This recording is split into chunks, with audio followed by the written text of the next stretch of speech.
People I feel assume good staying today. at home means Oh boredom, yeah! I need to get isolation, there fast. or lack of We're gonna be ambition. late. Hurry! Have you ever noticed how some people genuinely love staying at home? Not because they have nothing else to do, not because they're antisocial, but because home feels like the best place to be. In a world that celebrates going out, being visible, and constantly doing more, this preference often gets misunderstood. People assume staying at home means boredom, isolation, or lack of ambition. Psychologically, the opposite is often true. People who love staying at home aren't avoiding life. They're choosing regulation.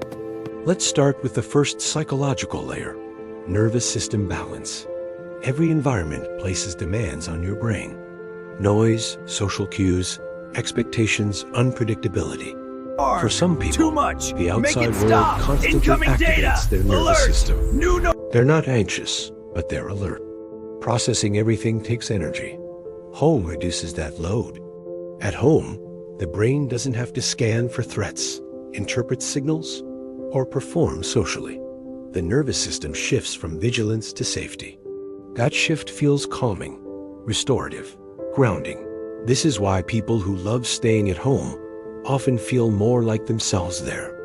Their system finally gets to stand down. Now let's talk about the second layer, autonomy.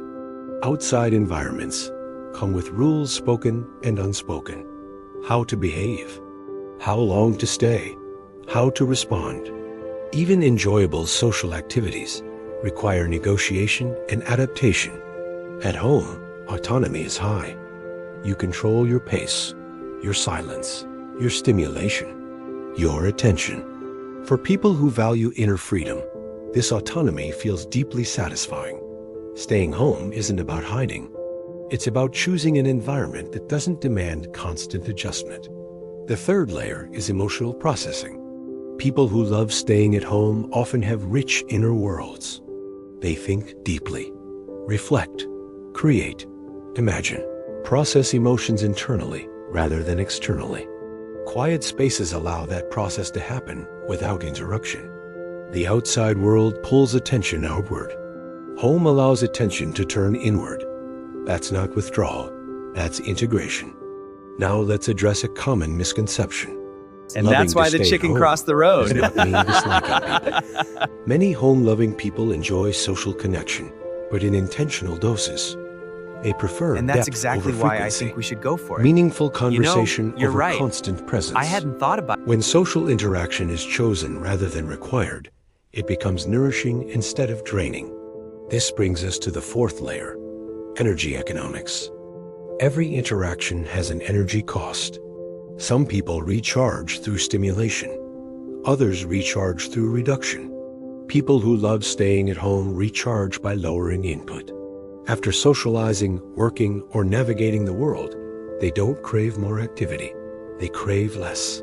Less noise, less decision-making, less performance.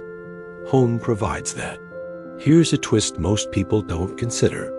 People who love staying at home are often highly observant. They notice patterns, moods, and details others miss.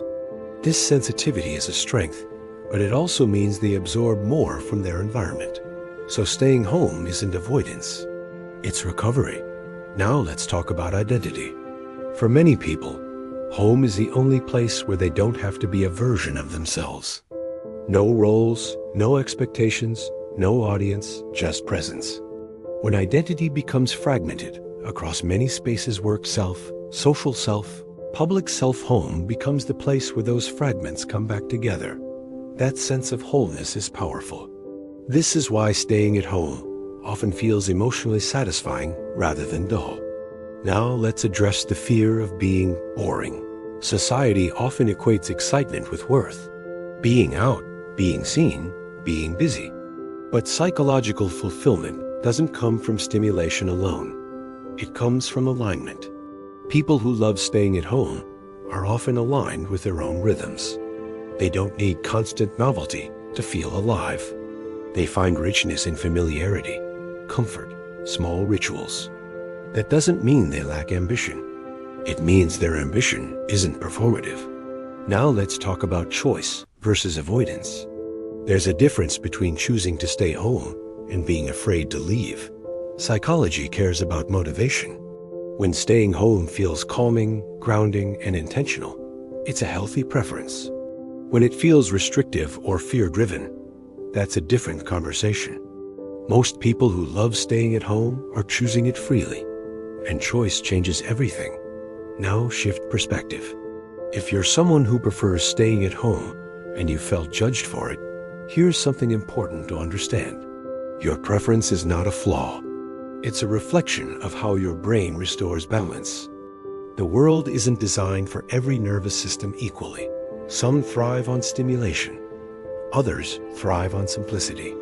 Neither is superior. Here's the final insight. People who love staying at home aren't hiding from life. They're creating a space where life feels manageable, authentic, and whole. Home isn't an escape. For many people, it's where they finally arrive. If you want more brief psychology breakdowns human behavior, emotional patterns, and the quiet preferences people often misunderstand, subscribe. New briefs every week.